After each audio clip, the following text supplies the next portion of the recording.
hasingizwe uwa karindwi wahiriwe n'Imana. Ngwino sabasaza sabaza nziza tubonere imigisha mu munsi uhoraho. Irangije kurema ishyiraho n'isabato, Imana irayihira natwe tuyiruhuke. Ngwino sabasaza sabaza nziza tubonere imigisha mu munsi uhoraho. Benshi barwanya Imana baruhuka kuwa mbere, shaka mu byanditswe urasanga ntahabihamya. Ngwino sabasaza sabaza nziza tubonere imigisha mu munsi uhoraho. Abanyakuri bazi ko wahinduwe n'umuntu, ntabwo ijambo ry'Imana rikwiye guhinduka.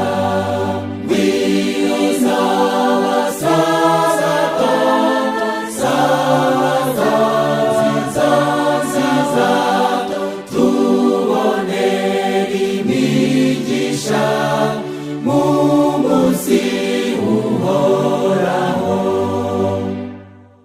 Nashatse mu byanditswe nsanga ariyo yategetswe, mbera ko nyiruhuka kuko ariyo y'ukuri. Ngwino sabasaza sabaza nziza tubonere imigisha mu munsi uhoraho.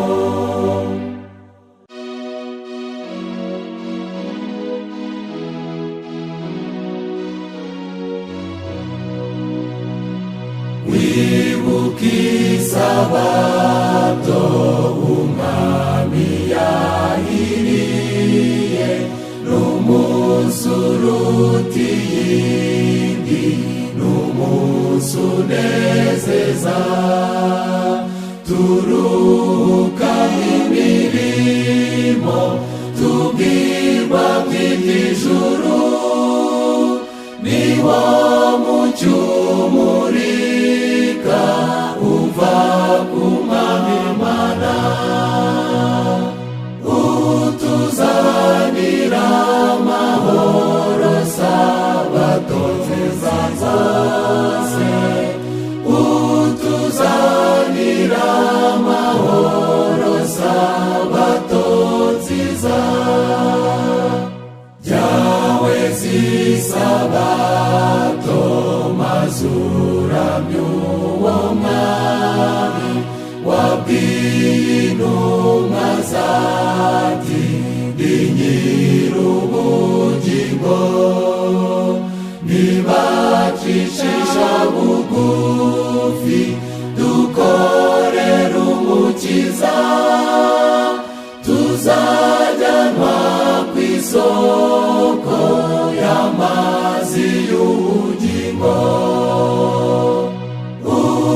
Utuzanira amahoro sabato nziza zose, utuzanira amahoro sabato nziza.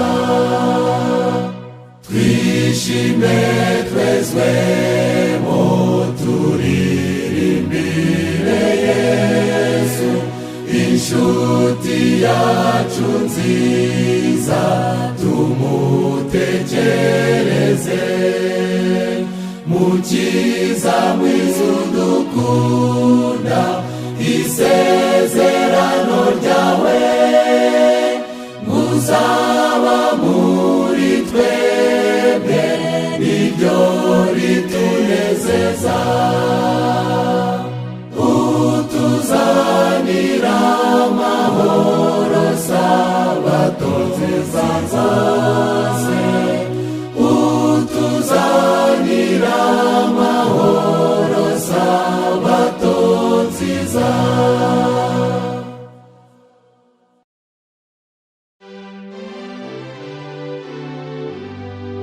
Dukoze gatandatu tubwirizwa n'Imana, none dushaka ihirwe mu rusengero rwayo.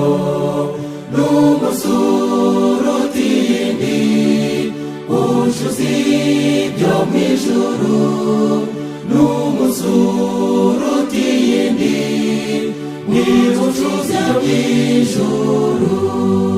Tugusaba umugisha mw'izina ry'Umukiza, tugirire imbabazi udutsembeho ibyaha, ducike ku by'isi turuhukane nawe, ducike ku by'isi uruhuke muri twe. Twaje kugusingiza, ngwino dusabane ubu, tubone ubwiza bwawe mu rusengero rwawe. Mwabuduhe kumenya ibyiza byo mw'ijuru, mwabuduhe kumenya uko biza mw'ijuru. Ubutumwa bugwire bukiza abanyabyaha, imbabazi zihoza abagutakambira. Duhe kugusingiza tweze isabato nziza, duhe kugusingiza tugumane iteka.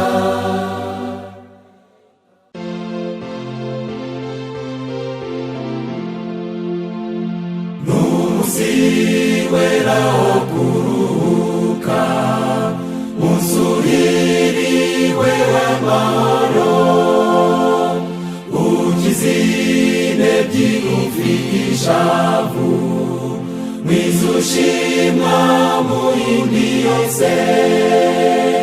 Mwami muri uwo munsi bose basingiza, ngo weze weze weze, kuko ari Uhoraho iteka. N'ijambo kibamwe ituza ryinshi, n'ikibamwe imidugararo, ni mu murima w'iparadiso imigezi myiza inyuramo.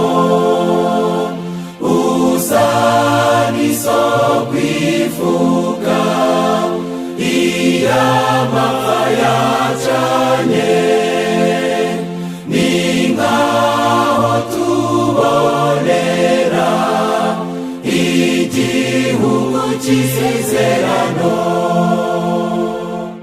N'umunsi twongerwamo imbaraga, n'umunsi udutera urukundo, ni utuma tureka iyi si tukegukira iyo mw'ijuru. Tubonera imbabazi muri uyu munsi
ushimye kwera ni wo wa karindwi uratumaneka iby'isi n'ibiri by'ijuru.